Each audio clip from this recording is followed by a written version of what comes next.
ঝাঁ চকচকে শপিং মলের দোকানের সিলিং থেকেই ঝরঝর করে ঝরে পড়ছে পানি। দুবাইয়ের মতো বিশ্বের অন্যতম ব্যস্ত আন্তর্জাতিক বিমানবন্দরের সামনে রাখা দামি বিদেশি গাড়িগুলোর অর্ধেক পানির তলায়।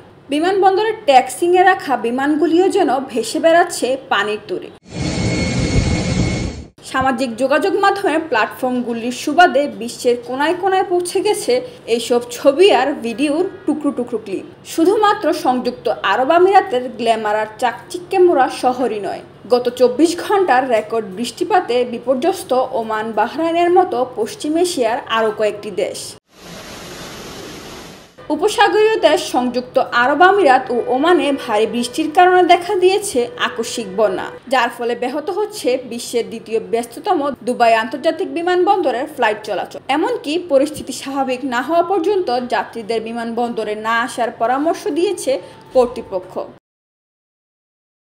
ফ্লাইট ট্র্যাকিং ওয়েবসাইট ফ্লাইট অ্যাওয়ারের গতকাল বুধবার রাত 9টার তথ্যানুসারে গতকাল দুবাই আন্তর্জাতিক বিমানবন্দরে বাতিল করা হয় প্রায় 290টি ফ্লাইটের ওঠানামা।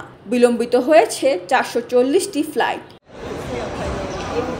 দুবাইয়ের আবহাওয়া অধিদপ্তর জানিয়েছে, সাধারণত 1.5 বছরে দুবাইয়ে যতটা বৃষ্টিপাত হয়, গত 24 ঘন্টায় সেই পরিমাণ বৃষ্টি হয়েছে সে দেশে। 1949 সাল থেকে এমন বিপুল বৃষ্টি দেখা যায়নি এই মরুর দেশে। তুমুল বৃষ্টির ফলে পুরোপুরি পাল্টে গেছে শুষ্ক মরুঝড়ে অভ্যস্ত দুবাইয়ের চেনা ছবি। বুধবার থেকেই স্কুল, কলেজ, অফিস বন্ধের নির্দেশ দিয়েছে প্রশাসন। সবাইকে ঘরে থেকে কাজ করার পরামর্শ দেওয়া হয়েছে। প্রযুক্তি ব্যবহার করে কৃত্রিম বৃষ্টি ঝরানোর ইতিহাস আছে আরব আমিরাতে।